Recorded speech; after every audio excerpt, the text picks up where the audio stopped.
Honorable Chairperson, honorable members of the August House, Honorable Deputy Speaker Ndobe, our Premier of the province KwaZulu-Natal, HOOSEN, all MECs that are present in this meeting, leadership in the Department of Transport, heads of provincial department and state agencies, fellow South Africans, citizen of KwaZulu-Natal. Chairperson, allow me to rise to table the budget policy speech for vote 12, which is the KwaZulu-Natal Department of Transport. This budget policy is about fulfillment of a commitment we made to the electorate, who in May 2019 demonstrated an unwavering trust in the African National Congress.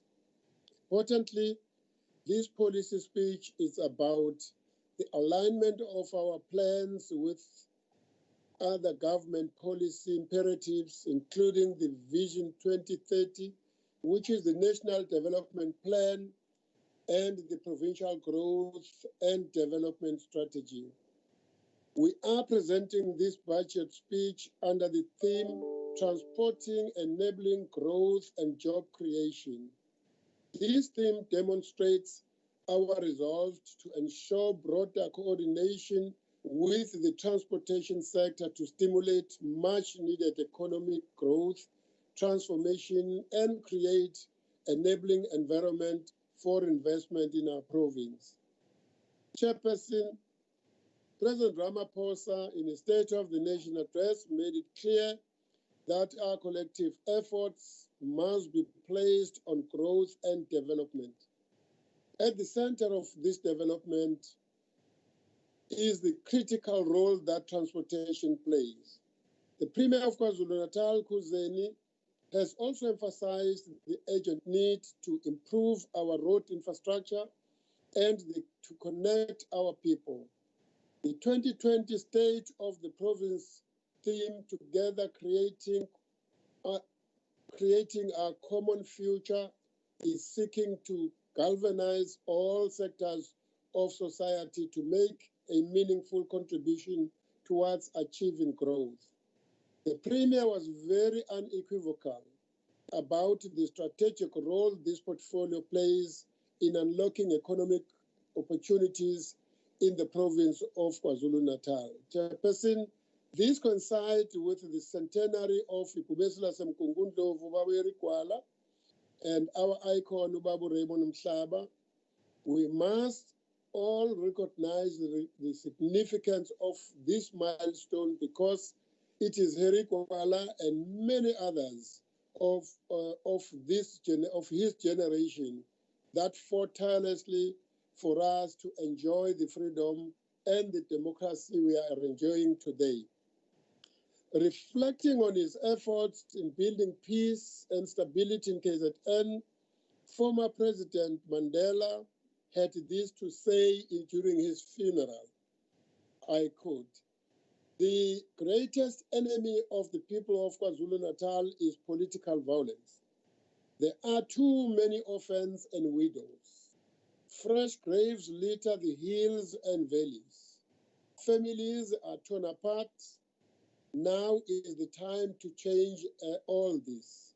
Nothing, absolutely nothing must be spared to ensure that life, limb, and property are protected," close quote. Indeed, we share Madiba's sentiment that peace is the foundation on which our developmental agenda can flourish. Previously, it was difficult to even deliver essential services to some parts of the province because of political tension and resistance, but today Perpetua would be pleased that this government is visible in all corners of this province. Every day, we're changing the lives of the people by connecting them to key social amenities through the roads and bridges that we construct. COVID-19, Honorable Chairperson, and the House will have dire and long-lasting effects on the economy of the province and on the economy of the country and the province. In the transport sector, this is essentially felt as maritime, rail, air transport, and public transport was affected by the restriction imposed as part of the fighting the spread of the virus. The department is still counting its losses as a result of intervention that had to be made as part of curbing the spread of virus. Over and above restricting transport operations, the department shut down operations in a number of public service centers. This was done to protect staff as well as members of the public.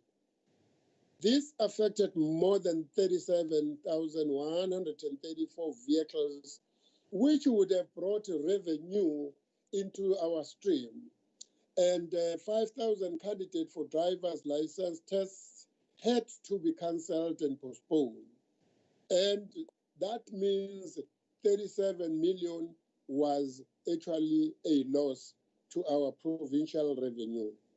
Chairperson, we also had to suspend all constructions and maintenance work as part of the national lockdown.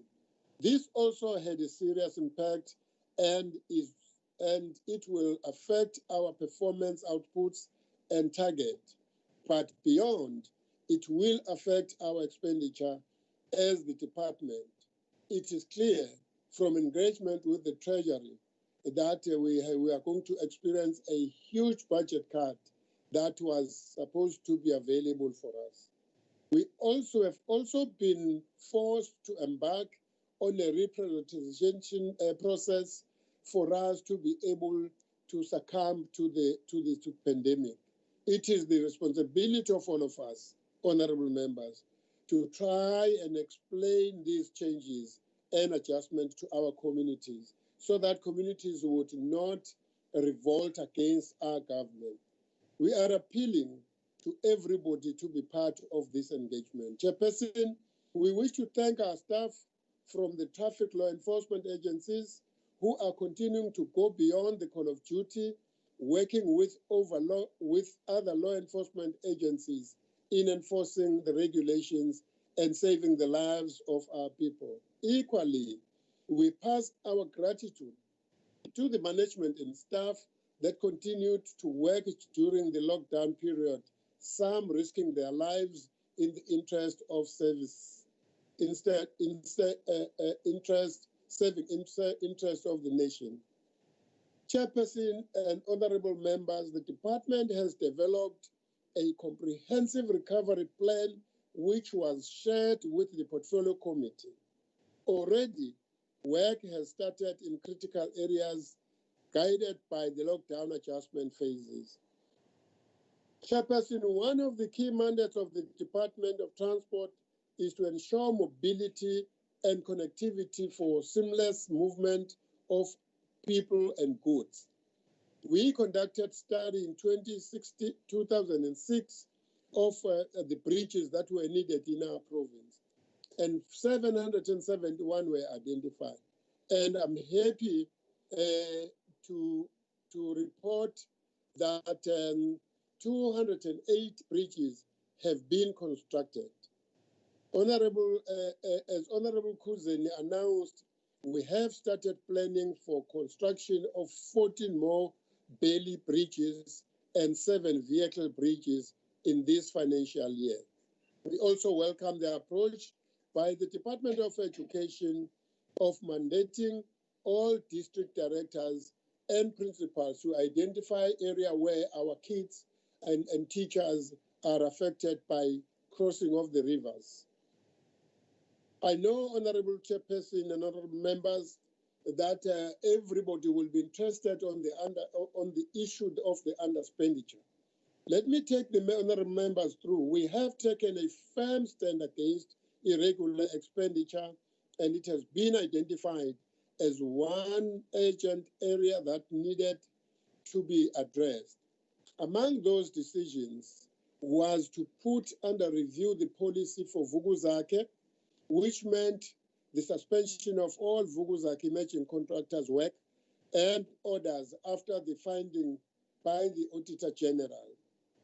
As part of the improvement of we have improving internal control measures and ensuring value for money, the department terminated 25 projects. And that, honorable members, has also resulted in the underspending. But honorable members, I must indicate to say that one of the key things for us to terminate is not that we only terminate those that are up and coming. Even well-to-do and business people with the credentials, they are getting terminated if they have received many orders from the department. May I report, honorable members, that today, this morning, I have inspected M4 repairs, which was affected by heavy rains twice, and I'm happy to report that by Friday next week, we are going to be handing this road over to people that are using the roads. It will help everybody for connecting eThekwini and Tongati right up to Palito and the airport. And that in coincide with the easing of the regulation. May I go to something that I think Honorable Mwango will be very happy about, Jozini and Nongoma Ring Road. We have made a decision that these two towns, when congested, you could actually travel for 2 hours in the town if we are not embarking on a strategy to create at least a bypass for economic possibility in this town. So this is an endeavor to try and ease the load and the traffic on those two towns. Chairperson, we have made significant strides to urgently address the issue of economic transformation in the department. Since the introduction of our radical socio-economic program, IGULA, we have witnessed serious progress in the distribution of resources within the transport value chain. And I would not bore you because you do have the document in front of you, Honorable Chairperson. It's safe to say that we have different phases of IGULA. We are partnering with TALA so that people would be able to benefit out of this program. And a number of up-and-coming companies are going to benefit out of this. Chairperson, we are working tirelessly to transform the public transport subsidized services. As you would know, this program spending close to 1.3 billion in the form of a grant from National. As you would recall that in the province, there were only 4 families that were dominating this industry. The decision by the department by way of transformation and economic empowerment, we are splitting all of them to give an opportunity to those that were previously disadvantaged. Currently, we have 8 existing contractors, but we are not going to stop there. I do want to hasten to go to Learner Transport, Honorable Chairperson and honorable members. We have a 366 million allocated to this function. And may I say that already, we have issued out a contract to up-and-coming contracts to deal with this. And our target is taxi industry. And I must hasten to say that the taxi association that would benefit with all these are those that would not be fighting, because I don't want them to be delayed whilst fighting. Chairperson, moving forward, we will start the implementation of phase 2 of IGULA. Among the key features will be contractor development. The department took a decision to review Vukuzake program and realign the program to the National Contractor Development Framework so that it complies with applicable legislation, but still deliver the envisaged outcome. After numerous consultations with the IDP, the department has finalized the redesign of this program. Honorable Chairperson, Allow me to go to program 1 of this department. We have allocated over 459 million to program 1, which relates to the administration. And I must say, it has taken long for the organogram to be finalized by DPSA, but we are at 80% final level with this one. So as you would know, this department on January 2020 department had a total of 4,025 staff members. And that means the department is sitting at 17% vacancy rate, which the portfolio committee has been hammering on, and the portfolio committee on finance and the SCOPA. And we are trying to address that as soon as possible so that we also deal with the issues of the underspending in the process. In terms of skills development, the department commenced with the bricklaying apprenticeship program in February, though it has just halted because of the COVID-19 regulation. But I must say that 50 Zimbabwe workers are going to benefit on this one. We have continued with the in-house technical training, specifically in the field of civil engineering. Let me say that, honorable members, civil engineering in our department, because the department is technical in nature, we think we have a responsibility to assist in this regard.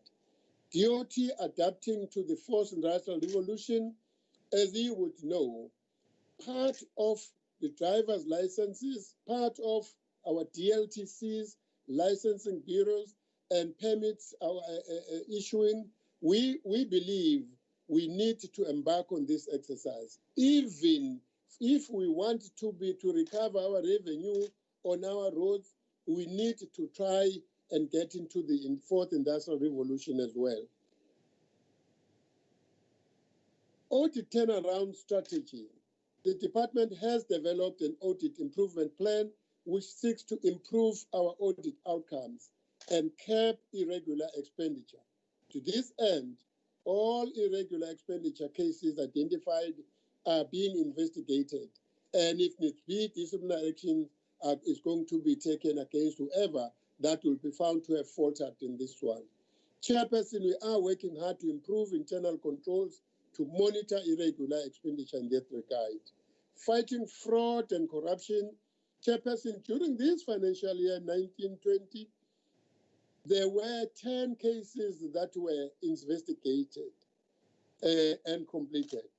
Among those, 9 criminal cases were opened and 1 will soon be registered with the police. Chairperson, the intention of a driver license testing, DLTC, as we make serious intervention in curbing the fraudulent issuing of learner transport, I'm committed as a political head of the department to put that aside and deal with it, and consequence management must take its course. On program 2, honorable chairperson and members, this program is the core of our existence, hence more than 72% is allocated to this program. And in terms of monetary value, 8.3 billion is allocated to this one. And that breakdown illustrates how this money is going to be utilized. We also plan to build 33 vehicular bridges over the next 3 years and 27 pedestrian bridges across the province. This means, in total, we are planning to build new 60 bridges in our province in the next 3 years. Chairperson, over and above this, the department will be spending more than 141 million, buying new equipment that will mainly be used in maintaining the provincial roads network, both paved and unpaved. I know Honorable Moodley would also have a question on, if you buy the machinery, how are you going to deal with the issue of operators? Indeed, honorable members, we are going to be attending to that. I have indicated that there were contracts that were terminated, as I have illustrated above, and I do not intend wasting honorable members' precious time on this one. But safe to say, in mitigating this challenge, the Department of Treasury has introduced the standard infrastructure procurement delivery and management framework that will assist the government departments, and our departments will also be counted on that plan. Chairperson, as part of changing the lives of our people, the department will prioritize the construction of new projects, some of which will be delivered in a phased approach. Chairperson, we've got a number of roads that we are going to build in this financial year. I know that people from Umzinyati district will be very much happy to hear that in Ntembisweni, the road that has been outstanding, we are going to be assisting and in building, continuing to build that road. And that road is we are going to spend over 75 million rand. And there are a lot more roads that we are going to build as they are illustrated. And I know honorable members would also be concerned about P700. Yes, indeed, this road this year is the time, and we are going to deal with it finally. And there's going to be upgrade of a number of roads, and I know Honorable Premier will also be happy to hear that the road to Indwedwe is going to be part of our program of action this year. Honorable members, upgrade of P740 located under Tegwini Metro linking the communities of Nkosumkize, Nkosumapumulo. We have handed over the contractor on these roads, and already construction has begun. There are a lot more other roads, as I've said, and they are illustrated in our document. The upgrade of P6012 in Umzimkulu, the last 10 kilometers will be completed in 2020-2021. Already MOU with National Department of Public Works and SNDF has been concluded, and those they are going to be assisting us to build some belly bridges, as it were. The Premier, the Premier has actually assisted us in this regard, and in his state of the provincial address, he was able to talk to that one. Under this program, in 2020-2021, those are the bridges that SNDF are going to build.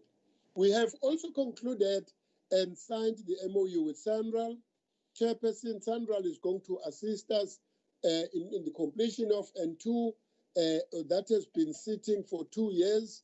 We have been able to deal with that, and N3, but over and above that, Sanral is going to help us with this Sandwane Road, where prominent leadership every January conglomerate there and are able to celebrate the Heritage Day. So that road is going to be built this year. It's in our cart, in our agenda. And in Mshwati, I have been told, and my team has been telling me about the river crossing the Wachimba Ward 1. As I was joining this department in September, I was baptized by fire when a number of people were killed in that incident. And Sanral is going to be part of that in assisting us on that road. And Makambini and in Kosumkambi, I'm happy to report that P709 is also going to be underway this time around. Honorable members, a progress has been made in Umkanyagute district. I do want to thank the Honorable Premier for having assisted us in the department in unlocking the bottleneck that we had experienced when we could not get the permit from Environmental Affairs. And I'm happy to report that the job has already started, and we have created job for contractors. People, local contractors are benefiting in this one by way of economic empowerment, and over 40 volunteers have been employed in this regard. Under Program 3, Chairperson, this program is allocated an overall budget of 1.7 billion. We are, however, concerned with the budget reduction of 500 5.6 million of this department. And we believe that our discussions with the Department of Treasury is going to yield some results. We are reviewing our approach when it comes to public transport and funding. The shift is leaning more towards the district service delivery model as it was launched here last year by His Excellency President Ramaphosa. Chairperson, we are working with the Department of Economic Development, Tourism and Environmental Affairs in investigating possible public transport solution that to go to King Shaka and to go to Pietermaritzburg so that it is easier to alleviate the heavy load that is being experienced by our road and the congestion, because we have a port here, and as a result of that, we want to ease the transportation system that comes to our port. Chairperson, we are unapologetic and unambiguous in wanting to see emerging African operators participating in the mainstream of public transport. As I had said above, we are addressing this one, and we think our Black communities, those that were previously disadvantaged, are going to benefit in this regard. I have mentioned the learner transport.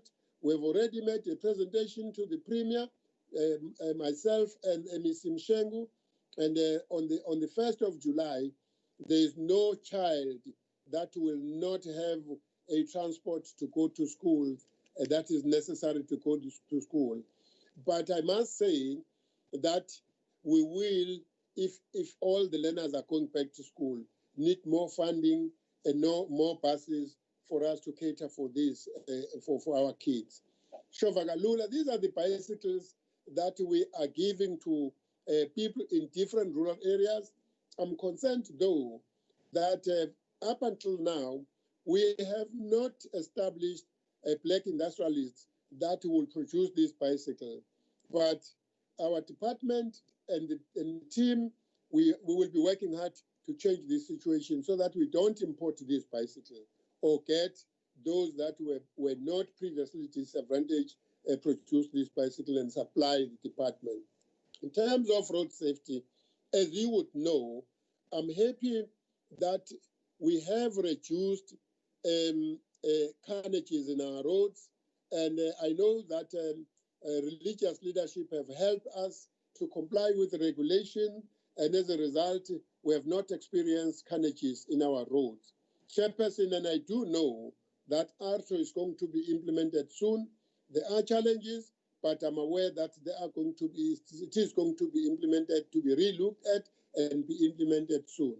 Chairperson, on Program 4, this program is allocated 1 billion in the next 5 years. We will put more focus on improving existing public transport, in particular the taxi industry.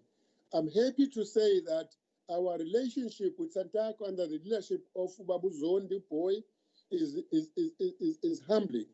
And every time we work together, and let me say that my discussions with MEC Mamabulo from Gauteng, they want to spend time and come to us and learn how we have established our relationship with the taxi industry. Chairperson, the taxi industry is one of those that was adversely affected during the national lockdown. And I know with the Premier yesterday, I've had discussions about those that travel long distance, but without permits. And I am going to engage the leadership of SANTACO and the taxi industry so that we are able to resolve this, so that there are no hiccups. But I do want to thank them for cooperating with the department during the lockdown, because they were able to comply with the 70% requirement. Honorable Chairperson, over the next 3 years, the department will be investing 188 million in the integrated traffic contravention management system. This system, as I said earlier, will firstly help us in monitoring our road infrastructure, but again, it is also going to help us in knowing exactly that people are not going to be contravening the road traffic signs. Chairperson, already seeing the results and the impact of the evidential breath alcohol testing machine, this program has been halted because of the COVID-19. But I'm grateful that we will revamp it and start it again, and that will help us deal with those that are contravening the road. This time around, as I said, there was a decrease, especially during Easter weekends. Only 6 deaths were experienced in our road carnages. I just want to appeal to our people to please keep up the good work of obeying the road regulations and the road sign so that we are able to save lives.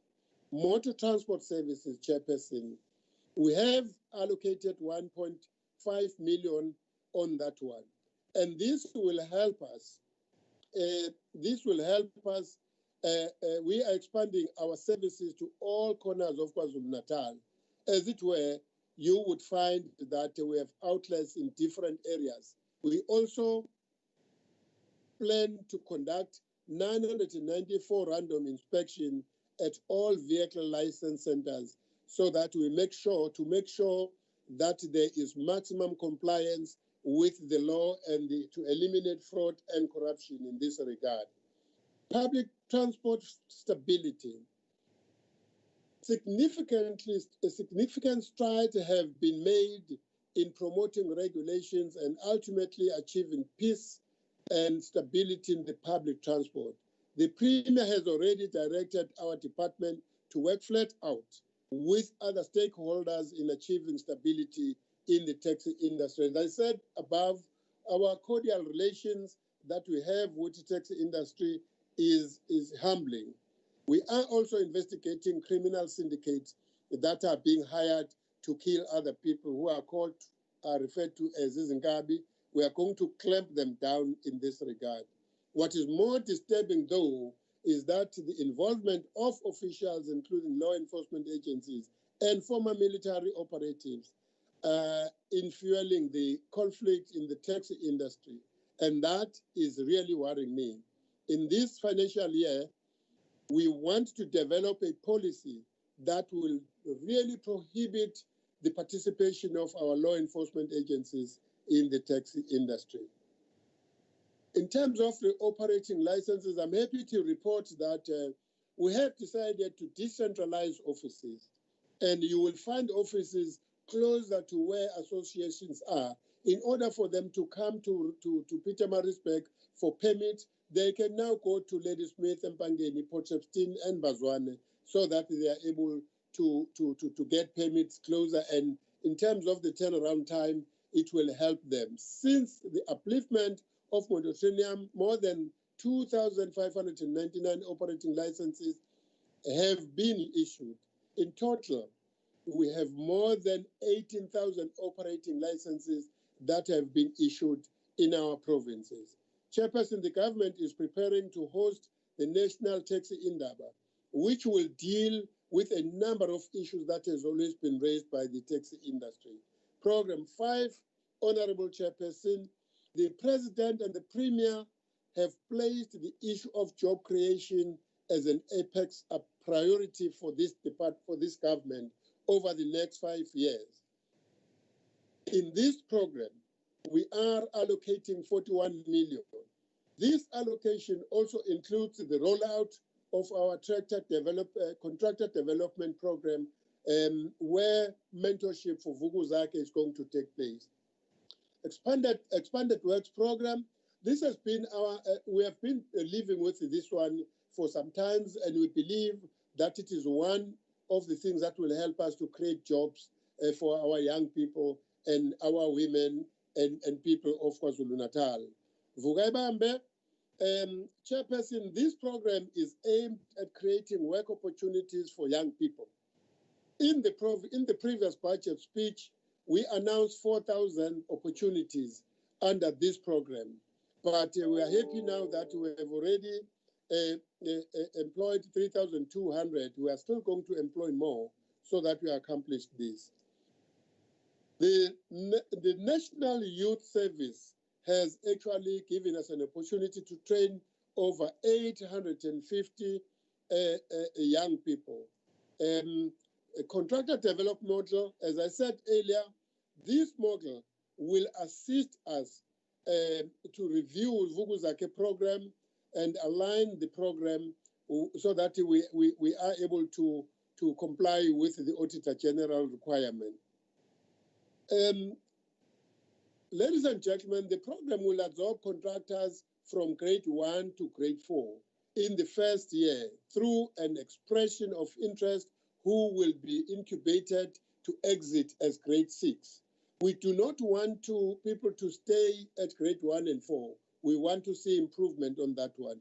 The program will target 260 contractors in the first year of implementation, and we envisage this to grow to 400 contractors. In conclusion, Chairperson, I wish to recognize the hard work by the department in ensuring that we continue to deliver much needed services to our people. Allow me to extend word of appreciation to Stotile Shope, who has excelled in his duties by arresting over 123 motorists that were disobeying the roads. And we want more Tumbezas in this regard. Allow me to also thank the Premier of KwaZulu-Natal, Honorable HOOSEN, and the entire Executive Council to guide me. My greatest appreciation to the People's Movement, the African National Congress, for affording me the opportunity to serve as a member of Provincial Executive Council member and to contribute to changing the lives of our people for the better. I also do want to thank the management and the entire staff of the department, led by former head of the department, Ms. Gumbi, for their hard work in ensuring that this department plays a significant role in the promotion of economic growth and improving road network, including the transportation system of the province. Most importantly, we will have a mammoth task on our shoulders to deliver on the expectation of our people, the majority of whom is still waiting for tarred road and for the concrete bridges to touch their villages. We dare not disappoint them.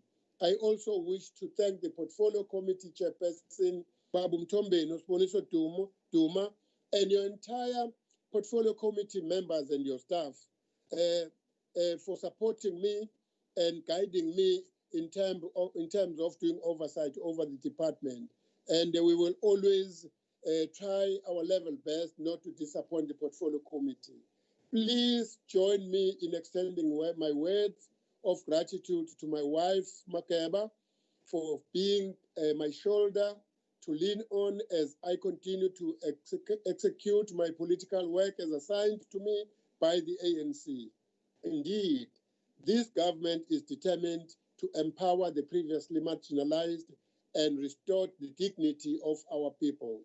Allow me to present a budget of 11.6 billion for the KwaZulu-Natal Department of Transport as we seek to create a transformation system that is an enabler to economic growth and development in our province. I thank you. Ndlela kaSompisi, thank you very much for presenting your own report within 45 minutes. Well summarized report. But before I invite to the podium the Chairperson of the Portfolio Committee on Transport, Honorable S.A. DUMA, allow me to welcome the Premier, Honorable Zigalala, who has rejoined us from lunch. He has been with us from morning up to this point in time, and all other members of the executive. Thank you very much for your cooperation. Honorable DUMA, you are given 10 minutes to table the report of your Portfolio Committee. Thank you so much, Honorable Chairperson, for affording us this opportunity once again. Honorable Premier, greetings. Honorable MEC Kasompisi, for affording us this opportunity as well and presenting your progressive budget, and all the MECs and colleagues I greet you this afternoon, servants of all people, I greet you all. I stand here to present our outcome of the budget processes with the Portfolio Committee of Transport embarked on as guided by the rules of this House and the oversight model of the KZN 2012. Madam Chairperson, Madam Speaker, and Honorable Chairperson, in line with its constitutional oversight mandate over the executive, the Portfolio Committee conducted the presentation on the 2020-21 APP and the budget allocation of the Department of Transport, Vote 12, on 13th of March 2020. The budget was supported by all political parties that were represented of the Portfolio Committee meeting without any serious reservation. Honorable Chair, I think we must emphasize on that. Honorable members of the meeting, Portfolio Committee on Transport, the department reported that its total budget of 2021 financial year is 11.63 billion. The committee noted that this budget increased by 6.1 or 66,941 million when compared to the previous year's adjusted budget. Indeed, this increase is minimal as it's slightly above the inflation rate, and this means that there is basically no new money to buy new project programs. The committee encourages the department to manage the budget efficiently and economically, ensuring that it accomplishes more output with just minimum financial inputs. While scrutinizing the budget, the committee was certified that the spending of infrastructure remains primary concern on the department since approximately 71% of the budget is capital expenditure. The department has maintained balance on investment on new infrastructure and maintenance of existing ones since it plans to spend 3.6 billion on new infrastructure while maintaining the existing structures with 3.7 billion. The contribution of transport infrastructure to economic growth and poverty alleviation cannot be emphasized enough, Honorable Chairperson. Another highlight of this budget that the committee was content with is the funding of the shortfall in learner transport, as already alluded by the MEC, the provincial cash resources, enabling the department to provide this service to 59,908 learners from 326 schools. Of concern to the committee is that the department forecast significant decrease in the provincial roads maintenance grant of 16.3 million and 79 million in the 2 outer years, Honorable Chairperson. The committee understands that the national government has embarked on baseline spending reductions. Hence, the finance minister spoke about adjustment mainly on conditional grant for provincial in his budget speech. The committee pledges to support the department in any of its efforts to revert any reduction of this vital grant. The committee also encourages the department to start now to set out a coherent and comprehensive strategy to absorb these pending budget cuts. Honorable Chair, we must highlight on that one. Performance indications. Honorable Chairperson, the committee was not pleased with the department under expenditure in the 2019-20 financial year. The committee at joint special meeting, Department of Transport presented its strategy of improving expenditure. It was also resolved that the provincial treasurer will assist the department on monitoring and improving expenditure. The HOD was required to advise the provincial treasurer HOD about skills that are required by the department in order to implement the plan of improving the expenditure. Honorable members, the Portfolio Committee also conducted its FIS on assessment of the provision of basic services of RTI. The findings reveal that there are serious problems in the staff establishment, infrastructure as the allocation of resources to RTI stations. Shortage of law enforcement officers is in crisis point in the stations, and they do not have position of principal provincial inspectors, the senior provincial inspectors as well. Since these are supervisory positions, this means that nobody conducts supervisory role in some stations. The question it raises is how can this province win the fight against road carnages if we don't have all these posts filled? The KwaZulu-Natal is always leading with road fatality statistics. It is therefore important that the department look to this matter urgently and ensure that there is adequate staff and proper infrastructure. Budget remains a financial plan of work to be done. What is out of most important is the implementation of those plans. The responsibility is one of the department to spend this budget according to the plans it has set out in its APP 2020-21. And the committee is confident that the department will take necessary action to implement all its projects and spend 100% of this budget under the strong leadership of Honorable Pemba Kasompisi. In conclusion, Honorable Chair, we wish to assure this House that despite budget reduction, the Portfolio Committee intends to support the department to maximize the implementation of service delivery. The Portfolio Committee further intends to strengthen the road and safety awareness program in communities through a series of engagements. With this, Chairperson, the Portfolio Committee will mobilize support to ensure that the road safety issues receive the appropriate attention. We would also like to thank the MEC, Honorable NTULI, for his leadership, kindness. Furthermore, the committee extends its word of gratitude to the entire management led by the Honorable Gumbe as the head of department, as the last was like that. Madam Chairperson, all parties that were represented at the meeting of the Portfolio Committee on the 13th of March did support the budget, but DA supported the 2020 budget as tabled. The DA reserved their comments as well on the budget presentation. On behalf of the committee, I would like to submit this report for consideration and adoption by the House. I submit, Honorable Chairperson. Siyabonga kakhulu Mthombeni for presenting your report within 10 minutes that was allocated to you. Now we are inviting to the podium for 14 minutes Honorable NTOMBELA, who comes from the African National Congress. The floor is yours, Mahlo. Thank you, Honorable Chairperson. We are honored to participate in this debate in the beginning of the Youth Month commemoration in our country. 44 years after that fateful day which changed the course of history, it is of particular importance and of particular significance that we're debating today at the beginning of this month. It's of particular significance, Chair, that this debate is taking place in the midst of the coronavirus pandemic, a disease which has compelled all of us to look at life in a different way. Ever since the outbreak of COVID-19, it will never be business as usual in our personal life, in the community, and in the working environment.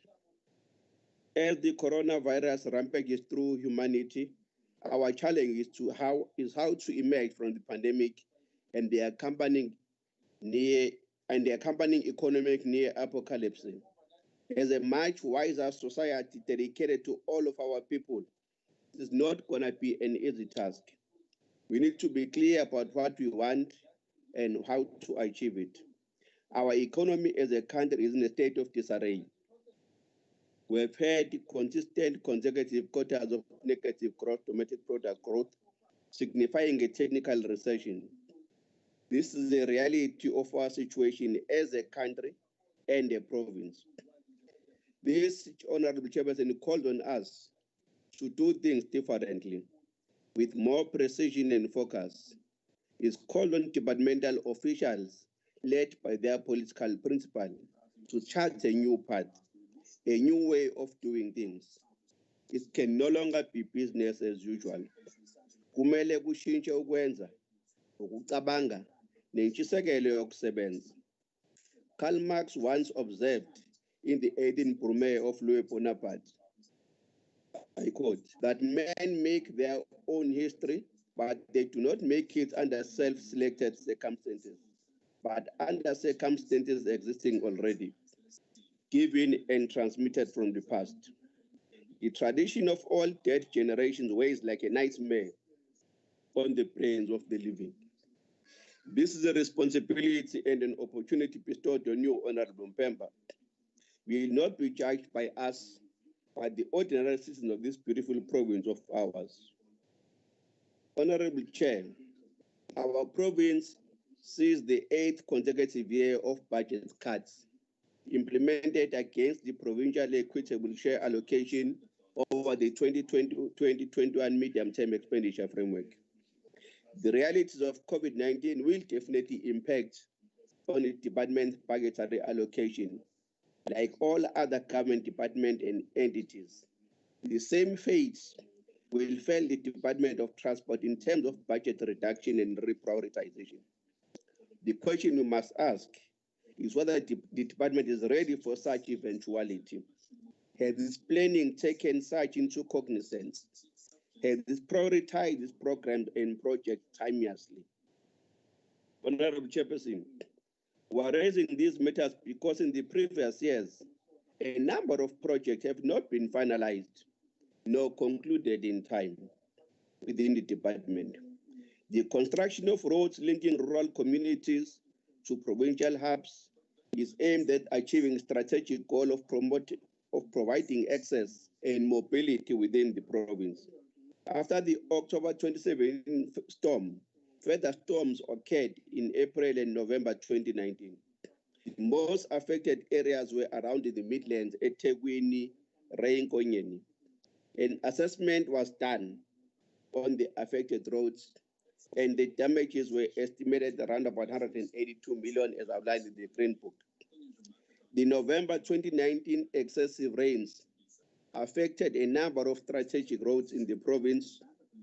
One of the roads which was severely damaged is P398 M4 in eThekwini Metro, which is also an alternative route to the N2 north from Durban to the King Shaka International Airport. The rainwater caused extensive damage to the P398 road embankment. The slip led an opening of approximately 30-meter long time, 12-meter wide, and 4-meter deep. This project demanded a speedy response, hence it's being declared as an emergency. The eThekwini municipality and the Department of Transport reached an agreement that the municipality take over the project as eThekwini had a contractor on site replacing the storm water pipe that had collapsed due to flood damages. The project is finished and ready for opening. Asibonke kukhulu kumphemba lapho ngibambisana nomasipala weTheku. Sibabonile izolo behambile boyehlola beyibona ikhombisa ukuthi kungeyinsuku ezingaki uzoqala ukusetshenziswa la mgwaqo abantu bakazi ukusebenzisa bahambe kuona. Honorable MEC, it must be noted that with all these challenges, the department, as the reports kahlale wekomiti ikshilo, could not spend its entire budget in the last financial year, resulting in round about 1.7 billion under expenditure. The sooner the process of finding the new HOT is expedited, we think it will assist tremendously in turning around the department fortunes and direction in servicing our people. The realities of COVID-19 will force reductions and further cuts, meaning the department will have to do more with little, requiring more prudence and fiscal discipline in execution of its responsibilities. Nhlonishwa Mpemba, ithuba livela umnyango wakho ake ubheke umgwaqo uP288 noP204 Rockdale Road eBergville. Kwakuthiwe kuzokwakhiwa ibridge laphaya esolokhu lapha ku-design stage permanently since 2013 uma ngaphosisi. Izinto ey'fana nalezi esigcina ziphonsa inselelo ekutheni iy'nhlelo umnyango ozakhayo ngabe zisuke zicutshukule ngendlela efanelekile yini, zabhekela ngendlela efanelekile yini. Hence, I will put forward a proposal that can the department focus on finishing a number of outstanding projects on its radar in the last financial years, then starting new ones.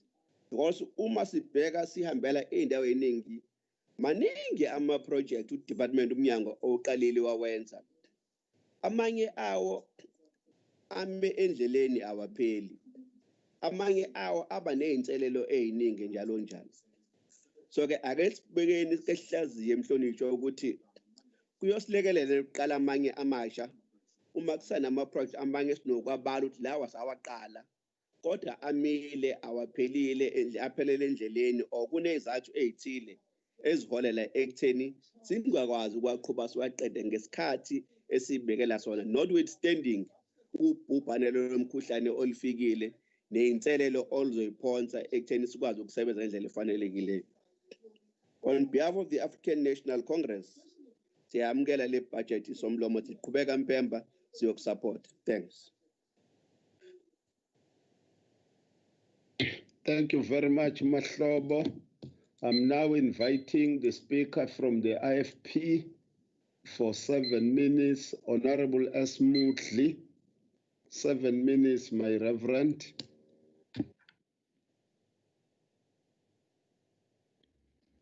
Thank you. Thank you, Honorable Chairperson, Honorable MEC, Honorable members. The IFP supports the 11.63 billion budget allocation for the 2020-2021 financial year. However, we wish to highlight the following issues that warrant immediate attention.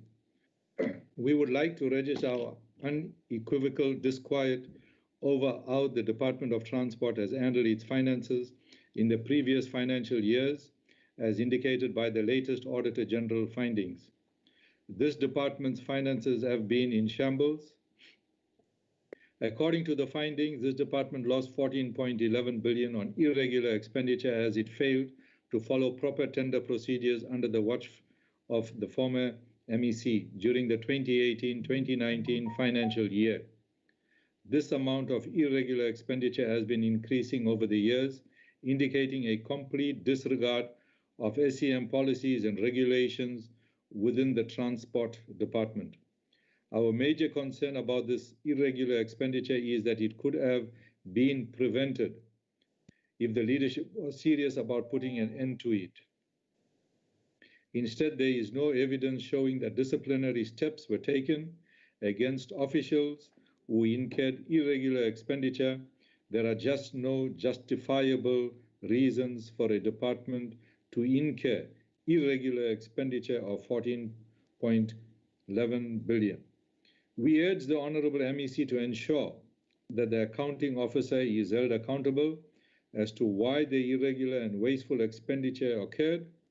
Furthermore, the department underspent the budget by 265.94 million on transport infrastructure due to delays in infrastructure projects, yet we have witnessed many violent protests around the province by communities demanding road infrastructure. This department did not investigate or act against 10 cases of improper SCM conduct whereby suppliers submitted false declaration of interest, 13 cases where officials failed to disclose their own interests and that of close family members, contracts to the value of 92 million. Budget cuts on roads, on road infrastructure. We hope that this department will do better in this current financial year. However, we have noted with concern the substantial budget cuts on the department's program 2, the reduction to equitable share of 64.583 million, which led to the department not to be in a position to undertake any significant reprioritization, is not good for this province. Also, the reduction of 246.696 million for the 2020-21 MTEF of provincial roads. Maintenance grant PRMG is of huge concern to us as IFP.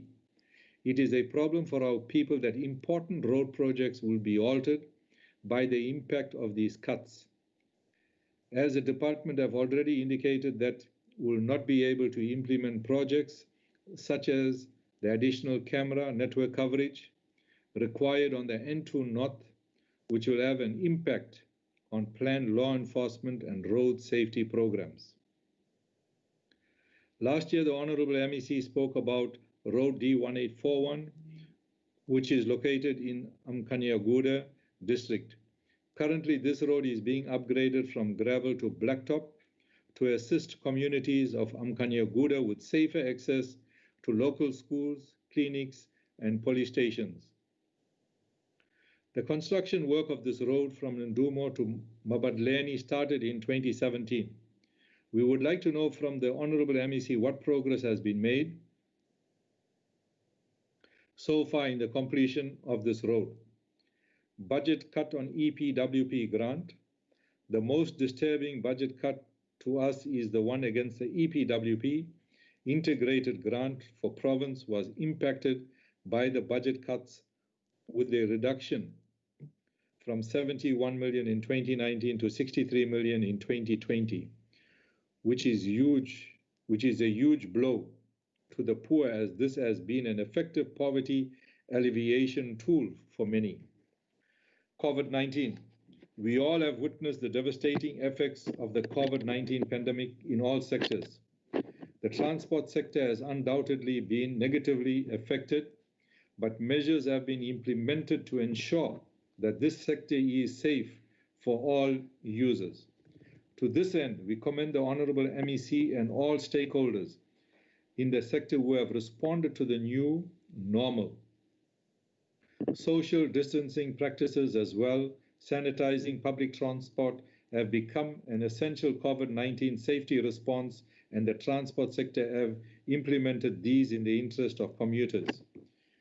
We urge traffic police and all law enforcement to continue to monitor these measures are being carried out and adhere to at all times. Chairperson, while we were doing Speaker's Responsibility Program last week, Wednesday, in Isiterbe, we noticed a number of taxis that did not follow the procedure, but all taxis were full to capacity. So I think the MEC needs to just look into that and make sure that law is applied. Road accidents. The IFP is concerned about road carnages. We therefore urge the Honourable MEC to fulfill his promise he made that as a department they will redouble their efforts to ensure that the proposed interventions to curb road deaths, including the implementation of the ARTO Act and demerit point system, is carried out. We also call for a 24-hour traffic police visibility in all our roads. SMME development, the IFP urges the Honourable MEC to ensure that preferential procurement policy framework act is enforced in his department. The Honourable MEC must also ensure that contractors are paid on time within 30 days. Your time is up, Reverend. Your time is up, Honourable Member, as you can hear the word. Thank you. Thank you very much, Mahlobo, for sticking to your own time, my leader. That's highly appreciated. We are now inviting to the podium Honorable Hussein for 8 minutes.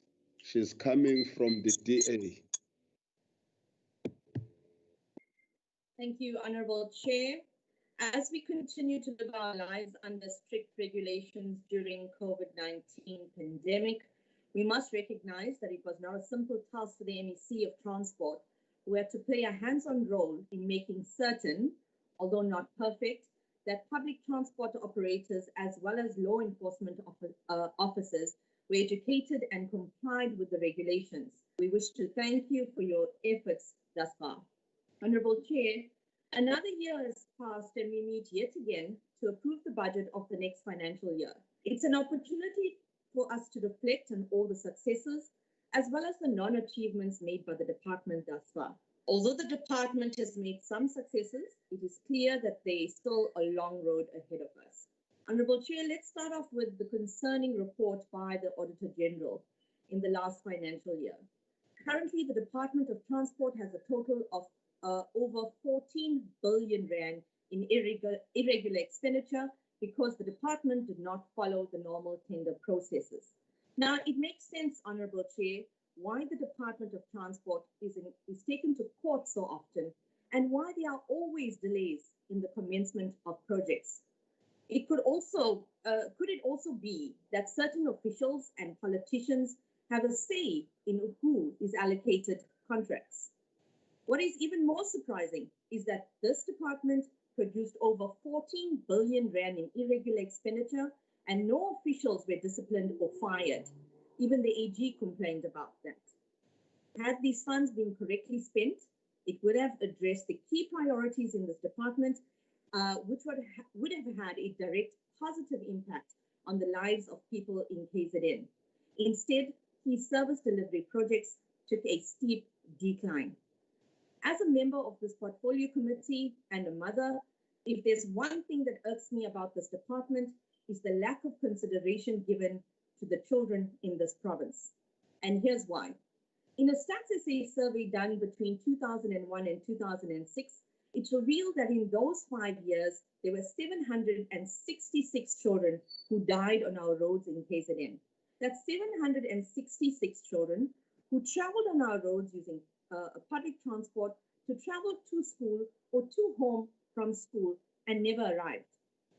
That's 766 parents who live today without seeing their children grow up to be successful adults. If the child at 14 years old died on our roads in 2006, he or she would have been 28 years old today. Often we don't look at the impact that one death makes on the lives of people and families around. And because it happens so often, it's another number that is added to the list of deaths on our roads. When children continue to die or are injured using public transport, it is commonly due to unroadworthy vehicles, reckless driving, or disobeying the rules of the road. But who is held accountable for allowing those public transport operators to transport children? It will be interesting to see if the department has a record of a list of cancelled public transport operators who didn't comply with the rules.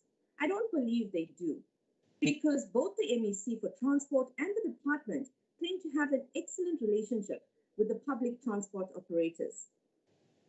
This relationship is so one-sided, where certain public transport operators lay down the law and the MEC and the department find ways to navigate around their demands.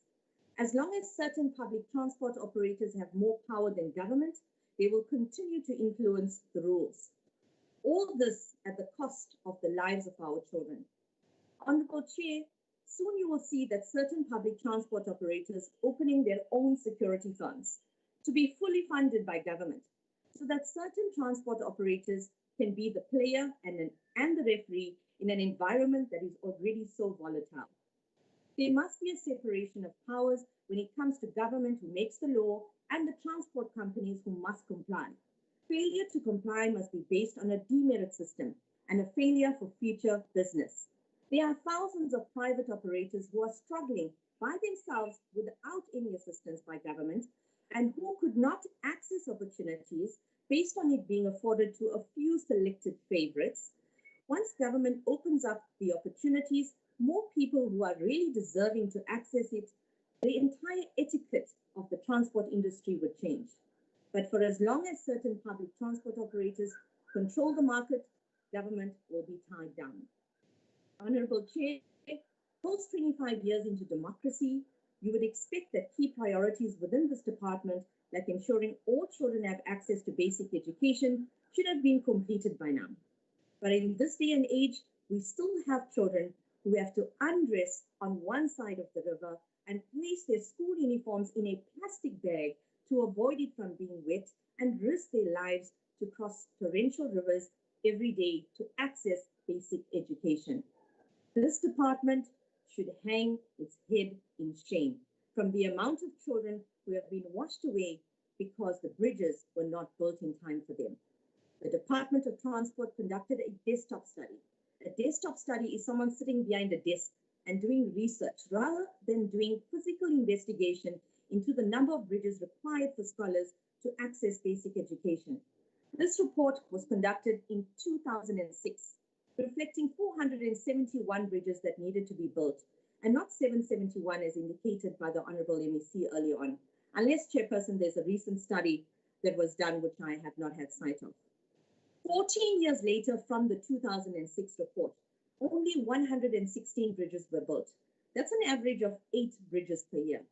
Unfortunately, Honorable Chair, if this department continues at this pace, it would take them another 44 years to meet the target of the 2006 report.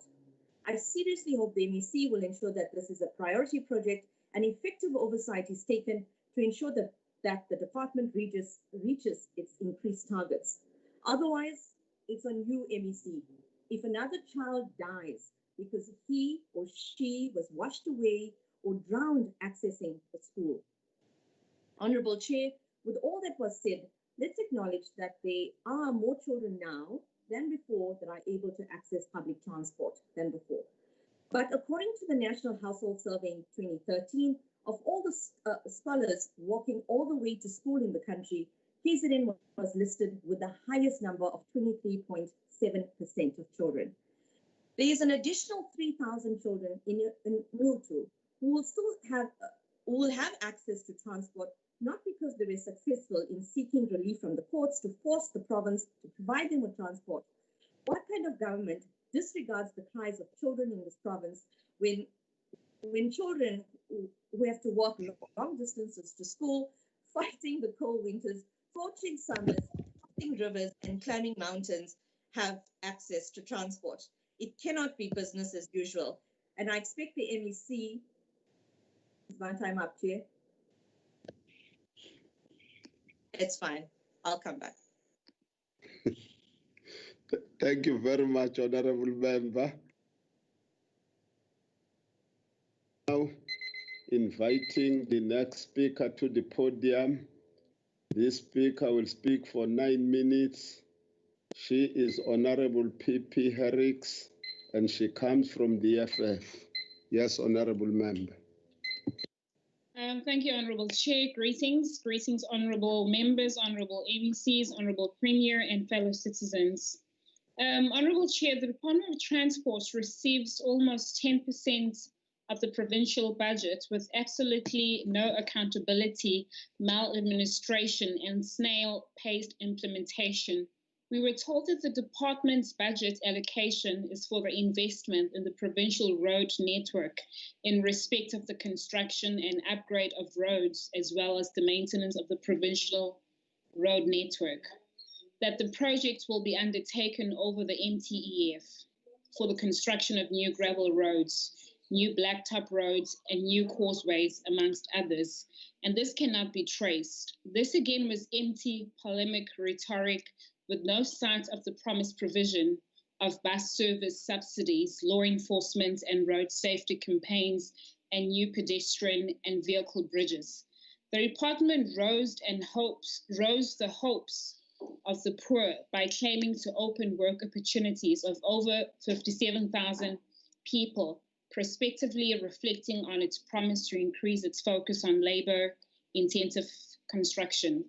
There has been little to no material delivery of this. Project implementation has been a dismal failure of this department. We lament the fact that the Department of Transport had even considered spending 22.1 billion over the last 2 years over bogus projects. There are smoke screens for tender corruption and self-enrichment. Information about this department from the Office of the NPA points to corruption, fraud, asset seizures, and collusions of top officials of this department being the only thing managed to deliver. We should have known that removal of the learner transport services function from this department to the Department of Education was the first significant red flag of a lack of capacity and a justification decision to run from an embarrassing failure to manage the learner transport services. We recall the promises and announcement by the MEC of projects that will be implemented by the disastrous department as of the year 2019, 2020, some dating as far as 2017. There is no good story to tell with most of these projects, categorized by abnormal variances over the budget expenditure and a collusive, abusive of procurement procedures. People of KZN still must navigate unsafe bridges, perilous roads, and beach-subjected, inefficient transport systems. This department has failed our people. It is one material failure after the other. While officials benefit from the proportionally failure to put a foot on municipality learners and license fraud and scandalous series of money laundering and the unregulated irregular expenditure, people of KZN are left on their own. The EFF must register this with great contempt. Institutions charged with providing people with the services that are crucial in undoing of unequal legacy of apartheid and its lack of will in developing the infrastructure of Black communities must take this responsibility much more seriously. Worse in this time of global pandemic, where there has been very little oversight and financial redirection of the budget by the department to address and mitigate the spread of the virus in the intersectional transport sector. This is noteworthy fumble by a department that has always failed to put people first.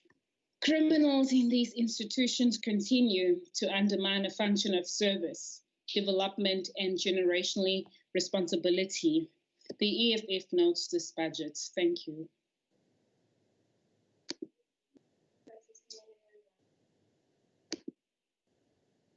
Thank you, Honorable Member. Thank you very much. You were also within time. We now invite the next speaker. This next speaker is allocated 6 minutes. The name is J.S. NXUMALO, and he's coming from the African National Congress. Mkhacho. Thank you very much, Honorable Chairperson, Baba Dlanga Mandla. Let me acknowledge the presence of our Premier, Baba Usihle Zikalala, Honorable MECs, Honorable members of the Portfolio Committee, ladies and gentlemen, greetings to all of you. Sihlalo hloniphekile, asibonge ukuphinda sithole ithuba lokuba sikhulume ngaphansi kwalomnyango wezokuthutha kusifundazwe saKwaZulu-Natal kwi-budget vote number 12 ka-2020-2021 financial year. Sibonge futhi sihlalo nomhlangano wonke ngezinhlelo ezithulwe ungqongqoshe namhlanje ubaba uMphemba ezihlose kakhulu ukusaphambili isifundazwe saKwaZulu-Natal ngaphansi kolomnyango wezokuthutha, ikakhulukazi ukwakha imigwaqo namabhriji ey'ndaweni zasemakhaya kanjalo futhi nokudala amathuba omsebenzi. Sithi siphakamisa ukubonga okukhulu kungqongqoshe ubaba uMphemba.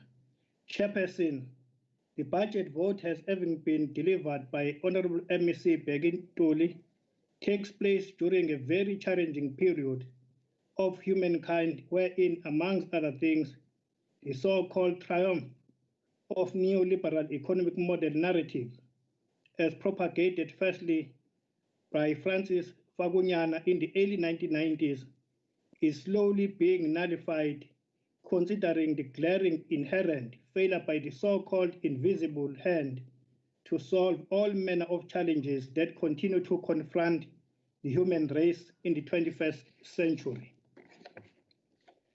Chairperson, to illustrate the above point, if it was correct that the so-called collapse of the Soviet Union signaled the end of history and therefore the triumph of capitalism as the best economic model that has capacity to solve its own problems, we wouldn't have had a COVID-19 pandemic this year. Had it been true that the capitalism has capacity to solve its own problems, it would have intercepted the pandemic and therefore provided preventative measures before mass outbreak, compounding a lot of already existing societal problems in general and global and domestic economic decline in particular.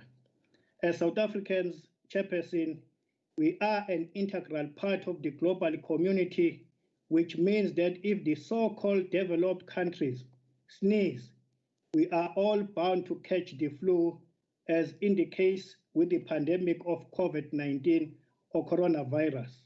This means that even our economy is directly linked with that of the entire world, and this is not of our own choice.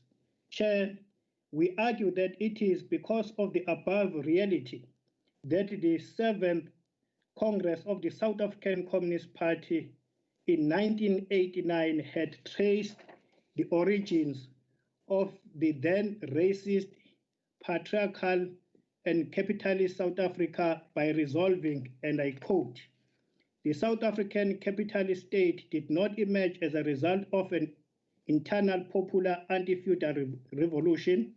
It was imposed from above and from without, from birth to the present, South African capitalism has depended heavily on the imperialist centers. Capital from Europe financed the opening of mines. It was the colonial state that provided resources to build the basic infrastructure such as roads, railways, harbors, posts, and telegraphs. In all essential respects, however, the colonial status of the black majority has remained in place, and therefore we characterize our society as colonialism of a special type, close quote. That was the characterization of the SACP and the ANC during then. As we are defined as interrupted challenges of poverty, unemployment, and inequality, which in class terms we say in class, gender, and racism have elements of being imposed to us by currently dominated capitalist economic model, which shall collapse itself not only automatically but through deliberate revolutionary activism by working class and the people of the world. Honorable Chair, some of us, we are not necessarily surprised because as revolutionaries, we have a responsibility which includes, although not limited to, ensuring that the ANC and its government remain in power, and also as an effective tool of national liberations in the hands of the people, whilst using the state or parliament as one key site of power to transform the ANC policy position and programs to that of government as the people of South Africa mandated the ANC through votes to govern in 1994. Ukuze izimpilo zabantu bakithi zibe ngcono.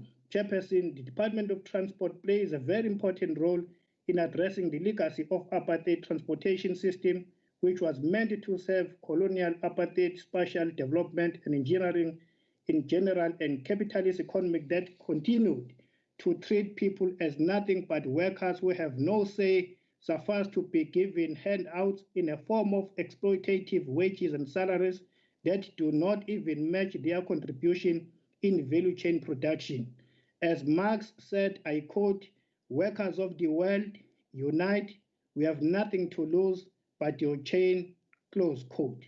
Honorable Chairperson, the Department of Transport plays a very strategic role in advancing radical economic transformation, which is part of transforming the economy in order to benefit the historically marginalized sections of our population who bear the brunt of a crisis of capitalist system. Public transport in general and the taxi industry in particular will indeed go a long way in ensuring that the wealth as provided for in the Freedom Charter is indeed shared by all South Africans, black and white. The increasing stability viewed in the taxi industry and decreasing route-related conflict must be encouraged and applauded as reported by the Honorable MEC Ubaba Umpemba. Chairperson, with those few words, angisho ukuthi sihambisana kakhulu nezinhlelo zokunikeza izinkampani zabantu bakithi abamnyama ukuba nazo zihlomule isikhathi mhlonishwa. igula. Siyabonga kakhulu. Your time is up, honorable member. The ANC support this budget. Thank you, Chairperson. Thank you very much, honorable member. The next honorable member to debate for 3 minutes is Honorable V.R. MLOTSHWA and is coming from the NFP. I didn't locate him in my own system here. It means that he's not here, but when he rejoins, we are going to allow him. Want to move to the next speaker is Honorable THAKUR-RAJBANSI for 3 minutes, and she comes from the MF. I also don't see her in my screen. Then I will move to the speaker number 10, who will debate for 3 minutes. And this is Honorable M.E. PHAKATHI from the ATM. Baba Mfundisi. Honorable Chairperson, Honorable MEC, Honorable Premier, the ATM welcomes the budget presented to us by the MEC this afternoon.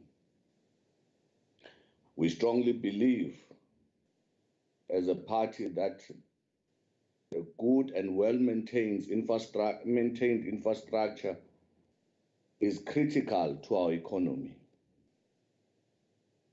MEC Mpemba, siyafisa ukuthi ubhekisise ukungapheli kwemigaqo kuleli lakithi lakuse KZN. Imigaqo eminye ayiphelile, nama-bridge athize awaphelile. Siphinde sikushayele izandla noma sishayele lo obekhona ngaphambi kwakho umsebenzi owenziwe ekwenzeni ukuthi kuphucuzeke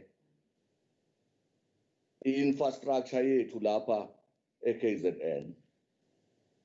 Mpemba asikhulume nje ngokusobala ukuthi asijabulile ngokusetshenziswa kambi kwezimali ze-department nokuphinda futhi ithi sikhona i-budget ingasetshenziswa ihlale ize ibuyele emumva ingasetshenzisiwe. Ekugcineni Mpemba angithi kuyosijabulisa njenge-ATM ukuthi osomabhizinisi noma osonkontraki bakithi abamnyama bahlomule kule budget yakho.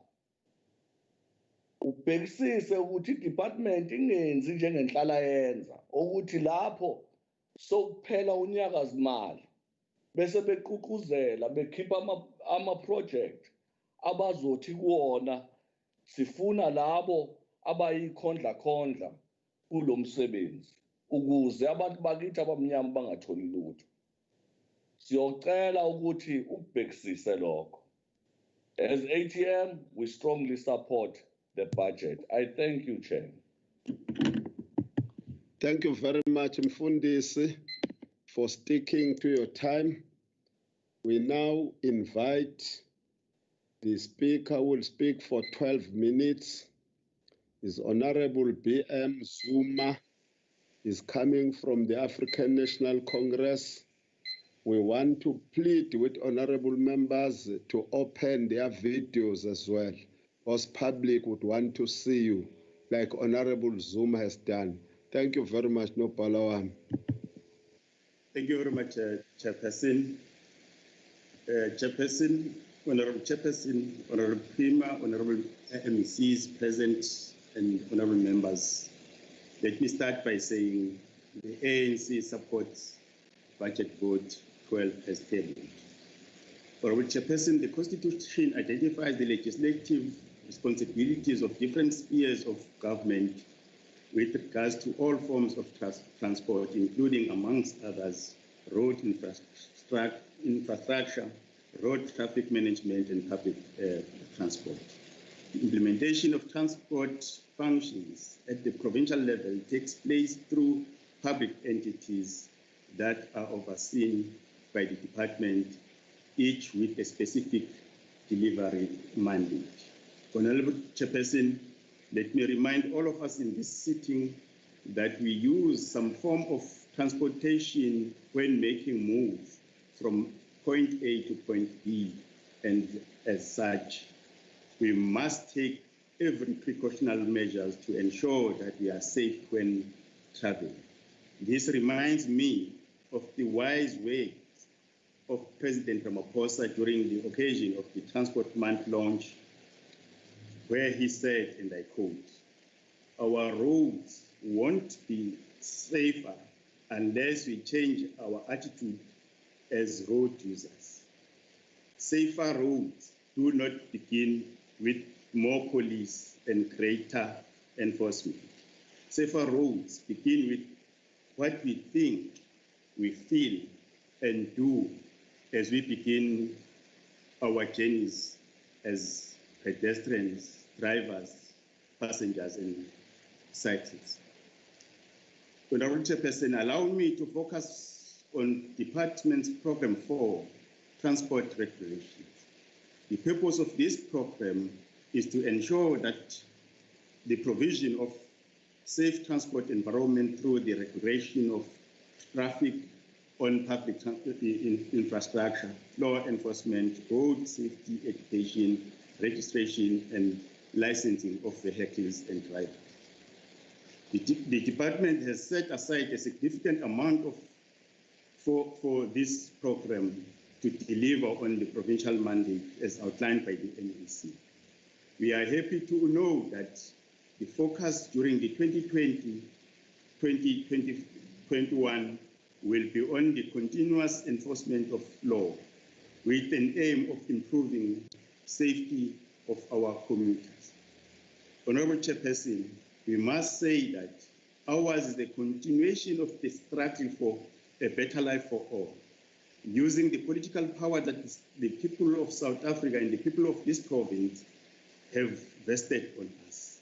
All of these laws passed post-1994 are basically aimed at regulating and directing various interventions by the ANC government on behalf of the people. Hence, we want to emphasize and support the MEC that the law enforcement agencies will continue with the road traffic management, roadblocks, patrol dealing with those who disregard the law. In this regard, refresher courses for law enforcers must continue to ensure that they are updated with the latest trends. The MEC has highlighted what he termed the integrated traffic contravention management system that will be improving the speed management on provincial and national roads during 2020-2021. This will go a long way in managing traffic fines. Honorable Chairperson, the ANC-led government is concerned about the number of deaths in our roads. One death is too many. Through the integrated road safety and traffic enforcement program that has been introduced, assisted in identifying accident hotspots, and therefore law enforcers will constantly monitor such areas. We believe that the extra measures implemented by the department will yield positive results. We were excited to learn that during the 2020-2021, more enforcement campaign will be undertaken by the department in order to promote road safety. Walters in 2014, writing in a journal of transport and supply chain management, had noted the following, and I quote, "The system of apartheid in South Africa left a legacy of social segregation and a highly distorted separation of people from their places of work and most of social services to live a productive life. Therefore, the post-apartheid challenge has been to restructure these geographies of exclusion and inequality and provide a more effective system for public transport," close quote. Honorable Chairperson, we fully agree with this assertion above.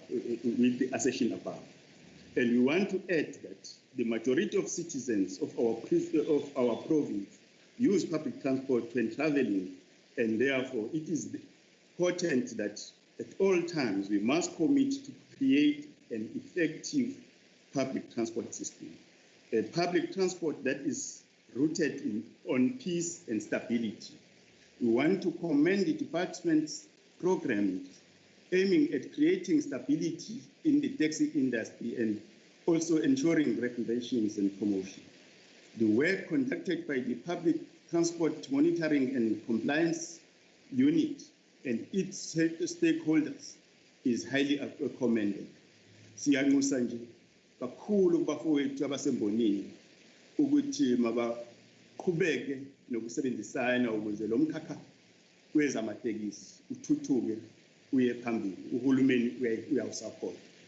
We are excited to hear that a lot of programs are currently underway, such as the training of taxi drivers and owners in partnership with Santaco to professionalize drivers. We believe that the positive response will go a long way in improving the work ethics in the industry. We are also looking forward to the provincial taxi indaba as announced by the department. We commend the strides that the department has made with an aim of ensuring that operating licenses are issued timely. This has seen 4 new offices being opened in Mbazwana, Potchefstroom, Ladysmith, and Mpangeni, over and above the Pietermaritzburg head office. We heard that plans are at an advanced stage in finalizing the opening of a new office in NTULI. We have observed with interest that most of these offices are situated where our people need them the most. And we thank the department for sight on this issue under the capable leadership of MEC Ntuli. Gone are the days where such offices will be only situated in big cities and towns. Indeed, the ANC government is working with the people, for the people, Sibubantu, Sisebantu. Honorable Chairperson, we have a growing number of motor vehicles in our province, and as such, bulk of the revenue collection is conducted through the registration of motor vehicles and licensing of drivers. We were impressed to hear that there will be an increase in the vehicle licensing authorities to 85 outlets. This will ensure that our people are able to license their vehicle on time and avoid long queues.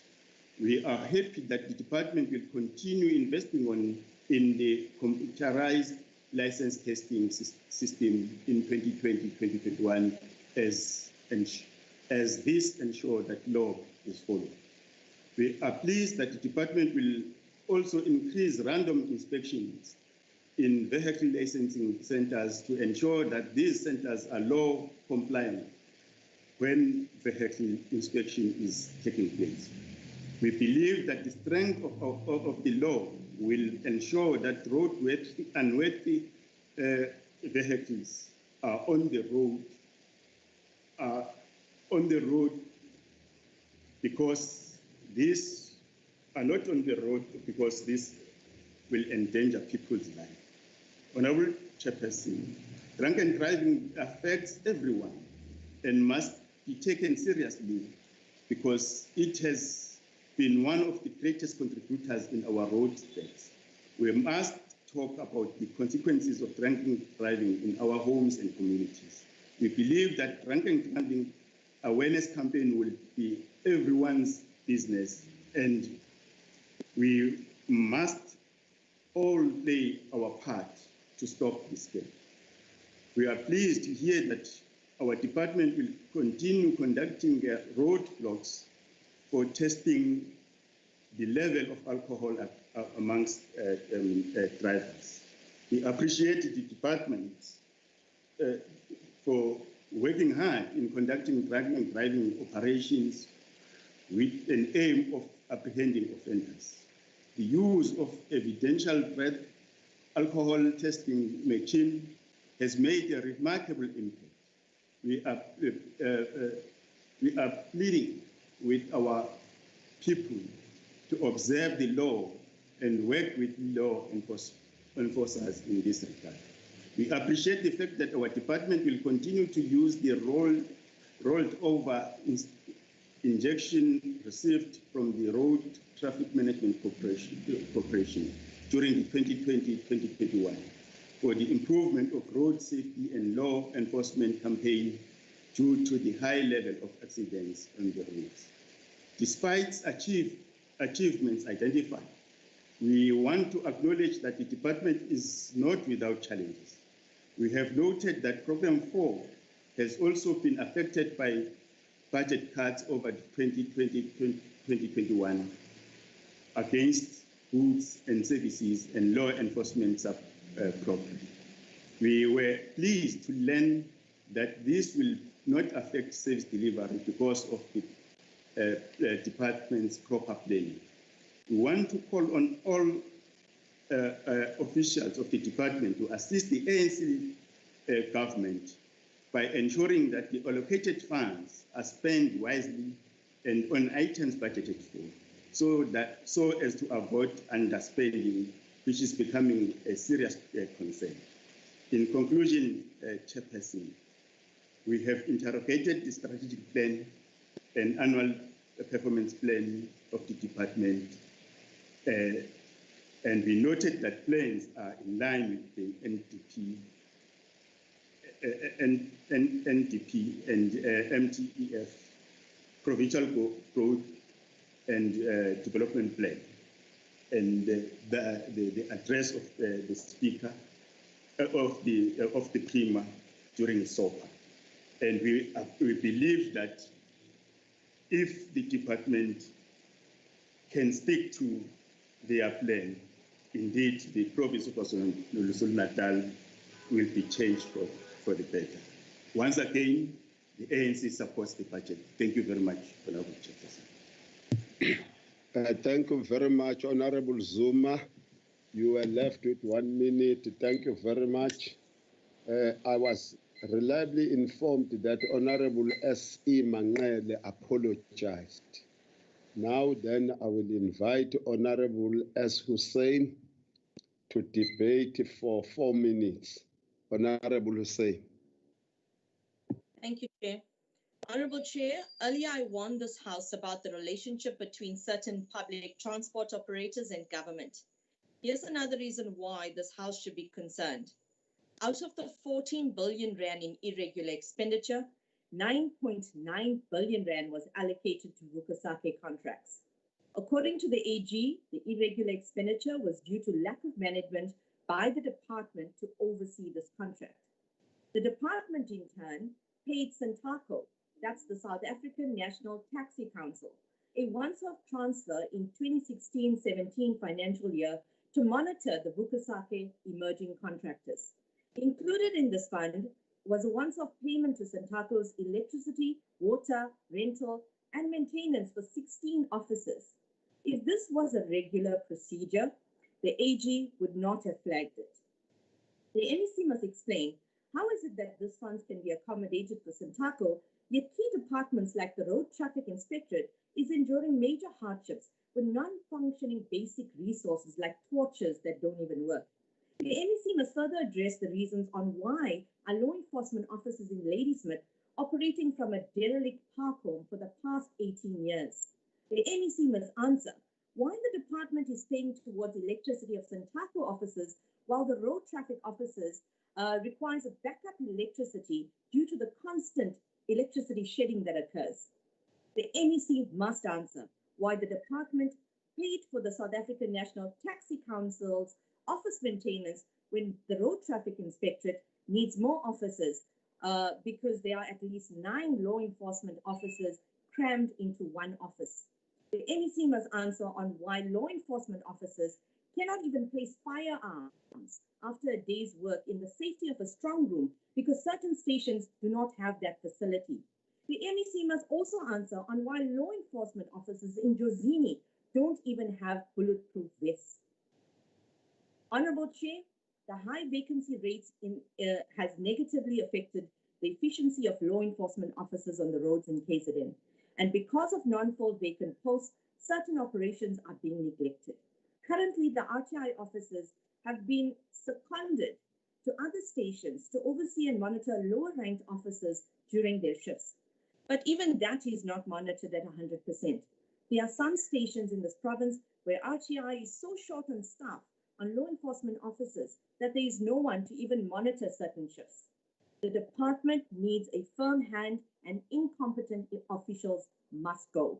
Although I'm not satisfied to approve this budget, I will give the MEC an opportunity to fix the mishaps in this department because his predecessor left him in a huge mess. We will review our stance at the next financial budget. It is important on you, MEC, to ensure that you make it count in the interest of people in KZN. Thank you.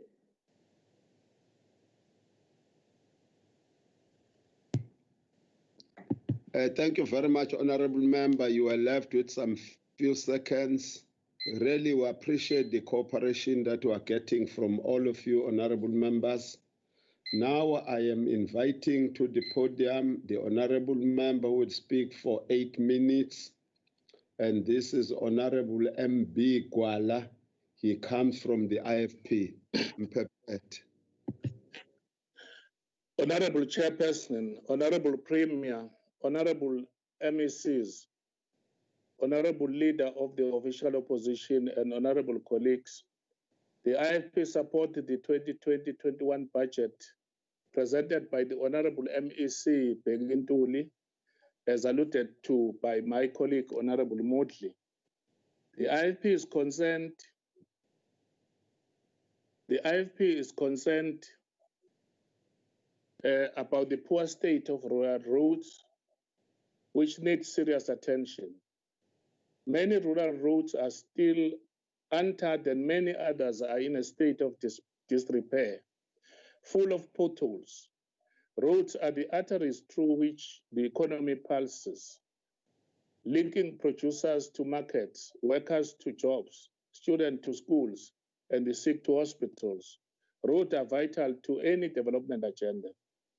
The IFP notes that the Department of Transport focuses on rural infrastructure development under Operation Kushungutuli and the African Renaissance Road Upgrade Program. But the IFP is concerned that many people in rural areas in KwaZulu-Natal still have to use untarred route. Some in rural areas have to walk long distances to access public transport. The IFP urges the Honorable MEC to conduct an audit of all roads per district that need urgent attention and repair. This will assist the department in forming a clear picture of how many rural roads in the province are in bad state. This will further ensure that funds are spent on existing routes that need urgent attention. We urge the Honorable MEC to address the issue of poor roads in rural areas such as Nkandla. The Mayor of Nkandla, Councillor NTULI, has on several occasions written to the Department of Transport asking for a meeting with the official to discuss the poor state of roads. However, no positive response has been forthcoming from the department. Truly speaking, the roads in Nkandla has been deserted by the Department of Transport. Furthermore, the department must allow municipalities to be fully involved in on the issue of road construction, as they are the ones that know how which routes need urgent attention. In transport, we note that 366.8 million rand is allocated for the scholar transport. This will see 58,908 learners from 326 schools being transported. Although such amount has been allocated, the IFP feels that this is not enough. I was impressed by the MEC's announcement that 60 pedestrian bridges are to be built over the next 3 years. We will be monitoring this very closely. The shortfall of 117,248 learners who are supposed to be benefiting from learner transport must be urgently addressed by the department. These are the children who actually take a long walk to school every day. By the time they reach their school or schools, they are tired and hungry. They will naturally have difficulty concentrating throughout the day as the nutrition program is in disarray, although it has nothing to do with the Department of Transport. In fact, the Transport Department has not presented a provincial policy on learner transport. We urge the Honorable MEC to ensure that this matter is expedited. The IFP would like to know which schools will be provided with scholar transport? When will they be provided with scholar transport? We would like to encourage the department to consider the importance of having a uniform scholar transport service with buses that are the same color, although contracted to various service providers. We note that department plans to provide bicycle to some scholar or learners who walk long distances to schools. As the IFP, we wish to raise a serious concern regarding the effectiveness of Shovalalula program. Our main concern is that this program does not solve the problem of a lack of proper and safe scholar transport. Honorable MEC, we seek answers on what happens to bicycles at the end of their working life. Who is responsible for maintaining the bicycles, as poor learners find it difficult to maintain bicycles at their own expense? The IFP calls on the Honorable MEC to rather ensure that greater investment is made toward the provision of scholar transport rather than spending money on non-motorized transport, which does not benefit mountainous countries such as South Africa. The IFP is concerned about incompetent contractors who get chosen so that they can benefit the corrupt official within the department. The most important aspect of a quality project is the workmanship. Unfortunately, poor quality workmanship can destroy projects already put in place. The IP demands that greater attention should be given to project supervision by regulators in the road construction industry, since poor supervision of work is the major problem of poor workmanship. Lastly, Chairperson, the IP urges the government to ensure that the tenders are awarded to competent contractors with impeccable track record and enough resources to carry out the construction work safely. I also want to deal with the last issue of people living with disability. I would not do justice to this debate without touching on the issue of public transport that is not friendly to the many vulnerable persons and persons with disabilities. KZN needs an accessible, affordable, safe, reliable, efficient, and integrated public transport system. All modes of transport, of public transport, like trains, buses, taxis, and air travel, must be disabled friendly. Cha, ngithi sihlalo ngoba nakho sengathi bonke bayaqholosha ngamakubo nangamakhaya kubo, nami ngithi mase ngivala nje angidlulise nami ukuncoma nje ukuthi owakwami namhlanje na usuku lwakhe lokuzalwa, engithi ke okadludla ngimfisela usuku oluhle kakhulu. Sebeshayile bonke amaphiko beyiguquda, sengibona ukuthi nami angiyiguqude sihlalo ngoba ngiyabona ukuthi hayi inkundla ivulekile. Ngiyathokoza kakhulu ngesikhathi ongipha sona. Siyabonga kakhulu Mphephethe nokushiya lama second awu-20. Hayi nathi usho ukubusela konke ukuhle usuku lwakhe lokuzalwa akuphathe kahle Mphephethe. Happy birthday kumama wako Mphephethwa. Yebo nduna. Ngiyathokoza Prima, ngiyodlulisa Prima. Honorable members, can we continue? The Premier has wished Umadludla on behalf of all of us. We are now inviting speaker number 15, which is Honorable S.A. DUMA, and he is allocated 10 minutes.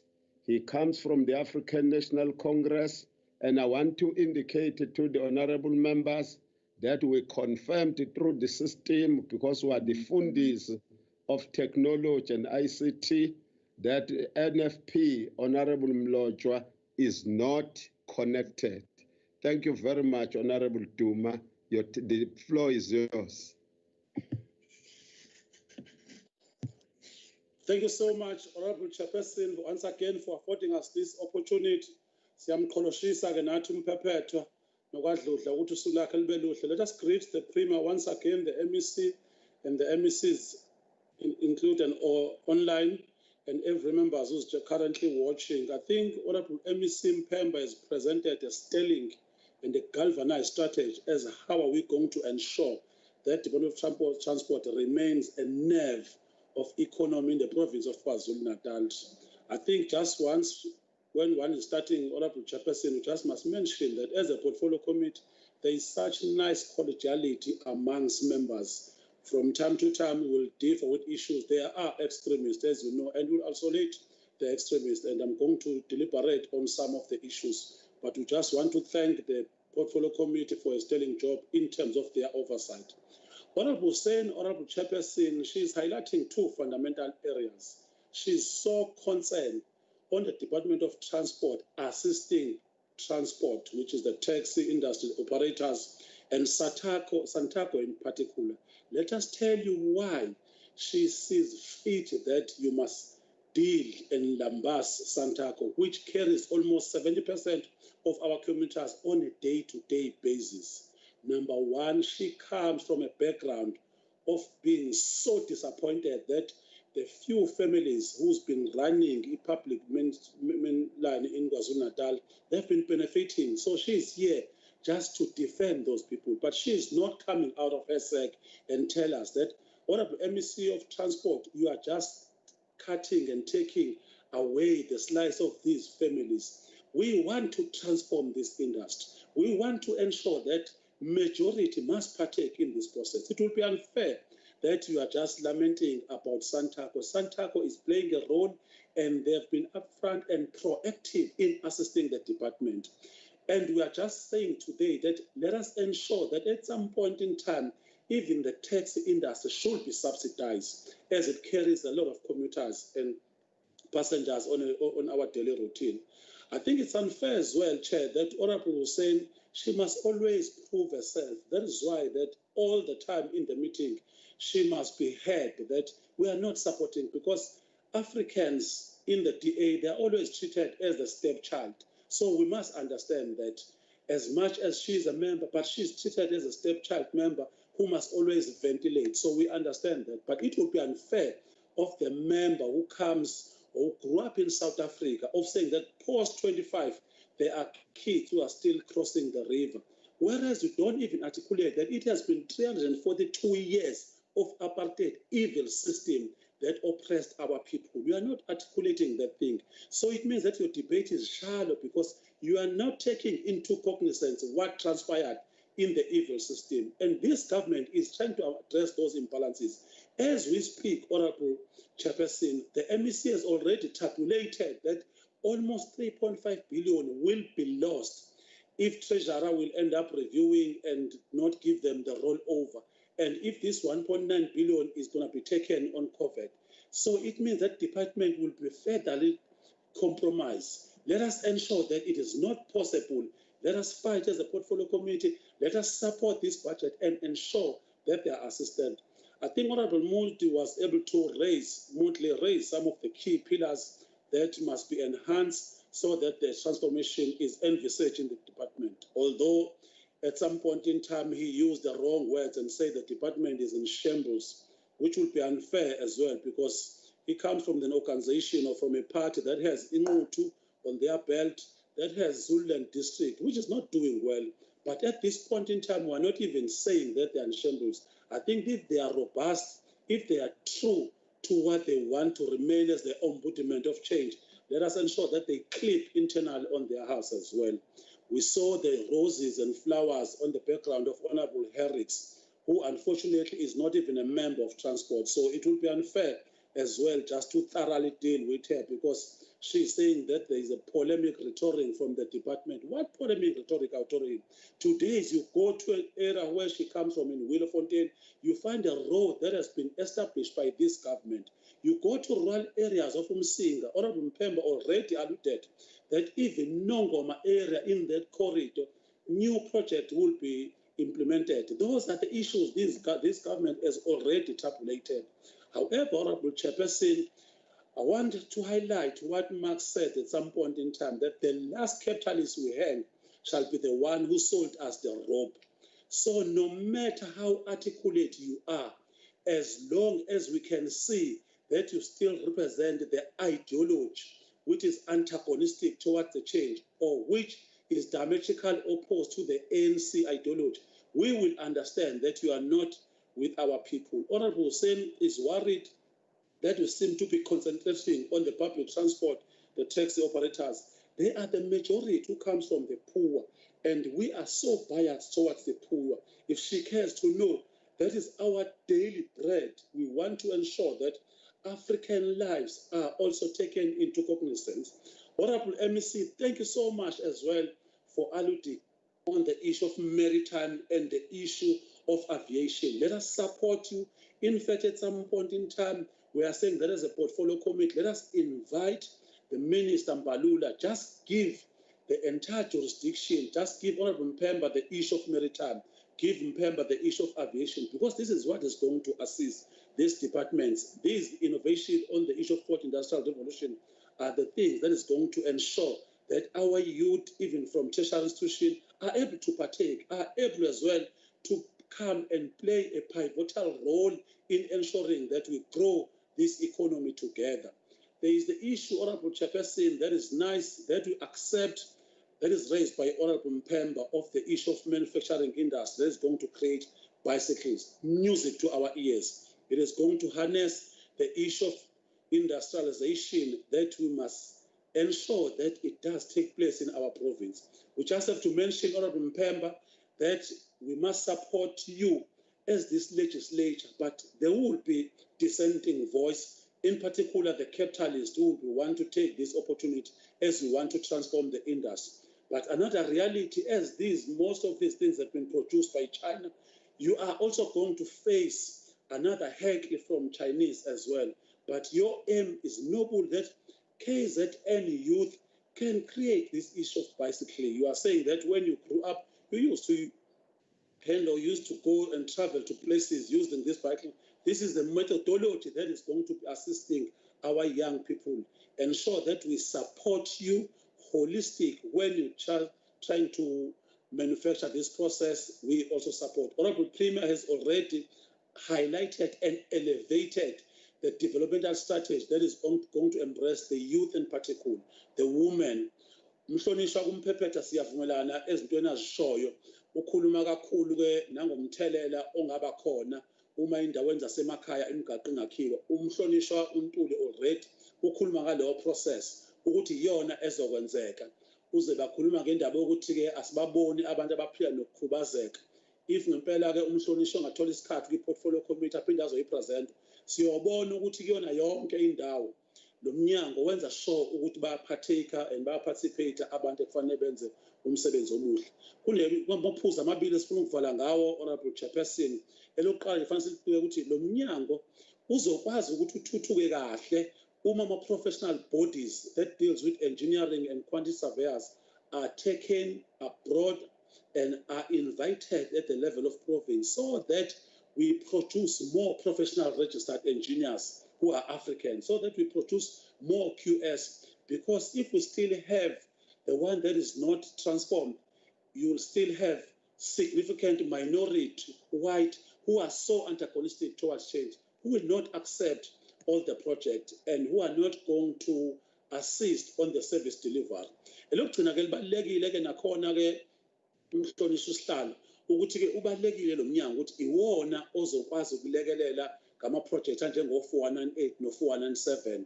Nakhona ke kufanele angayisabi ngisho imedia umhlonishwa, kuyofana aqikelela nje ukuthi uma sefuna ukushintsha iy'mpilo zabosonkontraka abamnyama, i-portfolio committee yomsupporter at all material time, ngoba ikona okuyokwenza sithuthuke isizwe sakithi, ikona okuyokwenza abantu abasha namakhono nabesifazane abaphila nokukhubazeka abayokwazi ukuthi nakhona bondle amakhaya ezindaweni esivela kuzona.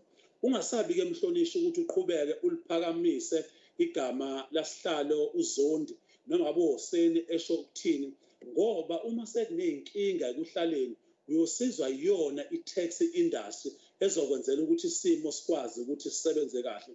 Sicabanga ukuthi siyayisupporta i-budget, kodwa siyisupporta, si-understand as well, Honorable Chairperson, that this is also an academic exercise as we expect almost all the departments just to present a COVID-19 presentation, and we immediately go towards the reviewal process, because already we are understanding that there's been some expenditure pattern that has taken place, and everyone understands this is a global phenomenon. And we want to thank the Premier of the province with his collective, and naye kubaba uMphemba ngomsebenzi asebewenzile within a short space of time of ensuring ukuthi nangalesikhathi ukhuvethe likhona kodwa baqhubeke basizakala abantu. Siyabanxenxa-ke ukuthi umsebenzi abangawuyeki owesizwe. Nalesifo siyaqala ukuthi sibe naso, akekho umuntu efana ngathi uzibe senama-expertise amaningi ukudila naso. So far umsebenzi owenzekile uyasanelisa, wenza ukuthi sibone ukuthi lekusasa lethu liqhakazile ezisizwe zaKwaZulu-Natal. Siyabona ukuthi lesifundazwe sizothuthuka. Sibonge kakhulu ngo-M4 Mhlonishwa, sicabanga ukuthi abantu abakhele zazindawo nomnotho usizoqala uqhubeke uthuthuke bephambili. Siyabonga wonke ama-members akwaziye namhlanje ukuthi abe ingxenye yale debate, ayisupporta nenkulumo ekade ibekwe uNgqongqoshe. Siyoqhubeka siyilandele ngemuva njenge-portfolio committee on playing our oversight without favor or any fear. We will ensure that we support them. Thank you so much, Chairperson. Siyabonga Mhlonishwa. Honorable Duma, you were the last speaker in the debate. I will now invite the MEC for Transport, Community Safety and Liaison in KwaZulu-Natal to respond to the debate for 20 minutes. Honorable MEC. Honorable Chair, thank you very much. And I would like to appreciate and thank all members of the Portfolio Committee that have actually contributed to this debate. May I say that, Honorable Chairperson, I was informed by you that Honorable Premier has availed himself and has taken his time to listen to the debate on this important portfolio. Accolades should actually be leveled to him. Some of the accolades and some of the advancements that we are making, it is because of his constant support and guidance for me and the team for this department. And at some point, I thought he was an engineer, the way he was articulating some of the issues for the department. Honorable Duma, as the chairperson of the committee, and thank you very much for the support you are always giving to the department. And I realize that you have these issues in the pulse, and without your guidance and your team, obviously, we really appreciate that. There are a number of issues that we have raised, but I'll deal with them as I comment lastly, because you were also sweeping. Honorable NTOMBELA, indeed, we will be trying hard to do things differently in the department in order for us to leave legacy for this government of the day and the ruling party that is running this, given an opportunity to run this department by the electorate. Yes, indeed, the budget cuts are really going to affect us adversely. But like I said, we will be able to do whatever we need to do with the legal budget that we have and the cuts, because we can't fail our people. The roads that you said we must look for and monitor in P288 and the one in Bedville, we are going to be monitoring that one and get close to it. I do want to comment on the issue raised by Honorable Moodley. Perhaps I should start by saying the 14 billion that he was referring to, it is not a one financial year that we are talking about when we're talking about the 14 billion under or irregular expenditure. But it's not something that we want to debate. We want to correct the things that the Auditor General said we must correct, so that we comply with the issues that the Auditor General has raised. Of course, we are not going to be regarding regulations. We are one department that need to deal with. And if he says we have not punished anybody or we have not conducted any disciplinary, he says that there was no, I think he says there was no consequence management. Indeed, there is. In the budget speech, we could not give the details of this, but I know that we have, the department has actually taken some disciplinary measures, some consequent management measures for the department. In DUMA, Mbadleni Road that he was talking about, I do know the road, but I think his facts is not very much correct. That road was 17 kilometers, and 10 kilometers has been completed. Only 7 kilometers that was left because of the contractor that pulled out because of its own programs. But that is in, we are working on that one. It is in the supply chain, and my team is working on that one. And in this financial year, that one is going to be completed, as far as I'm aware. So it is not correct that that road it will ever take ages to be completed. In terms of the, oh yes, I've addressed the issue of irregular expenditure as spoken to by Honorable Hoosen. Ntombela, I think you are and some other leaders in the committee have dealt with some of the issues that has been raised by Honorable Hoosen. But I'm surprised that Honorable Hoosen, I talk to her on a regular basis when there are things that he would like to know and he asks. And in my view, I've been having that cordial understanding on the issues, and I've acted on some of the issues that she was raising. But she's a politician. I would respect his argument, her argument, because I don't know what happened today to her. But I'm not going to change my attitudes to her. I guess honorable members in the committee would be able to deal with the issues that she has raised. But whatever that we should do as a department also, we are going to do. And in terms of safety of carnages that are taking place in our road, and those were raised by Honorable Moodley as well, I know that the department has a plan to deal with all those issues.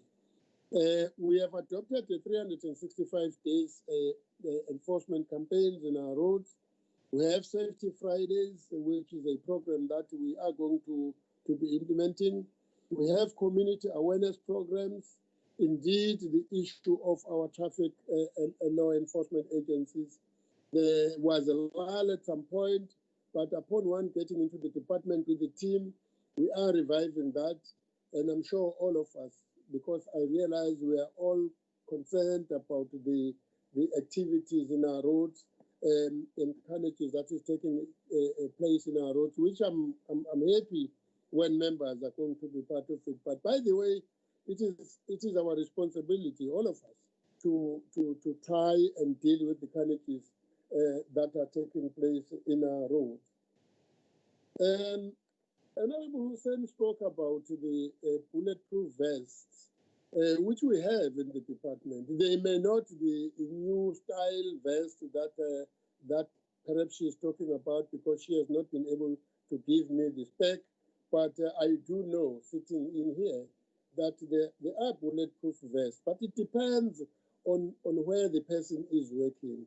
It is not everybody that would get those vests. So I think we will be able to deal with that. The issue of the survey that took place in 2006, we said, we spoke about the bridges that already has been built, which is 208 bridges. Now, in my speech, I'm sure Honorable Hoosen as well would need to reread it so that she's comfortable on everything that I have said. Honorable HARRICKS, I'm sure Honorable Ntombela, Honorable Member, he has been able to deal with some of the issues. But I read, as a former teacher, I realized that perhaps you are not informed about things that are taking place in the portfolio committee. But I did not have the answers and I did not speculate, but I'm answered in the statement that has been made by the chairperson of the Portfolio Committee that you are not even the member of the Portfolio Committee. No wonder you were speaking tongues. But I respect your tongue speaking. As a young leader, you are still going to grow into the system of politics. But ngakweluleka nje ukuthi usondele nakwankela uyifunde ipolitiki ngoba uzokusiza ukhabazela. Baba NXUMALO, yes, indeed, we are in a very challenging period, like Honorable NTOMBELA did say, but and also the dialectics that you have been referring to. I think you are also right in that all that we need to do is to come up with a strategy that will be economically empower our people. I don't know what Honorable MLOTSHWA would have said, but I would imagine because he didn't speak and he was not here, and it is unfortunate. Maybe next time he will be able to talk to me, and I know he would always have issues on matters that are relating to work. Honorable PHAKATHI, thank you very much for the support, and I think you are right that we need to up the game in terms of completing the road. But Honorable Kaunda, my predecessor, when he was in the department, in his policy statement, he did say, and I'm also agreeing with him still, that we need to start the road and complete them, and start the new roads, other than doing half-baked work, which is not going to improve the lives of our people completely. But I hear what you say, and I do note that you say you're not happy with the way the money is being utilized in the department. And in my budget speech, I did say that we had a very clear directive from the Premier that we should try by all means to bring this department back to track and get value for money. And I do want to appeal to all honorable members that if you know of any official that is corrupt, don't speculate, don't go to media, come to me and tell me that so and so, instead of painting all the officials with the black brush, the black paint, because it actually defeats the purpose of raising the morale of our employees. And I do want always to protect them, and I do want to see them working together. I do want to see them working hard to improve on the use of the finances in the department. Namalala, Chief Whip, I really understand that there's got to be a change of attitude in terms of safety, and that's what we are preaching, and we can't agree with you more on that one. And thank you very much for the commitment that you support me. And indeed, the road carnages are a worry to us. And we have actually identified some hotspots where accidents are taking place, mostly in our roads. And I understand that you would want us to concentrate on that. We will definitely do that. And in terms of the investment that we're making to our taxi operators, we will still continue to improve relations with the taxi operators, regardless of the anti-directive that we're getting from other political parties. We think it works better for the department. If Gauteng Province MEC would recognize our harmonious working relation with the taxi industry, that tells us we are in the right direction. But I'm not saying people should not make remarks and assist guiding us in the right direction.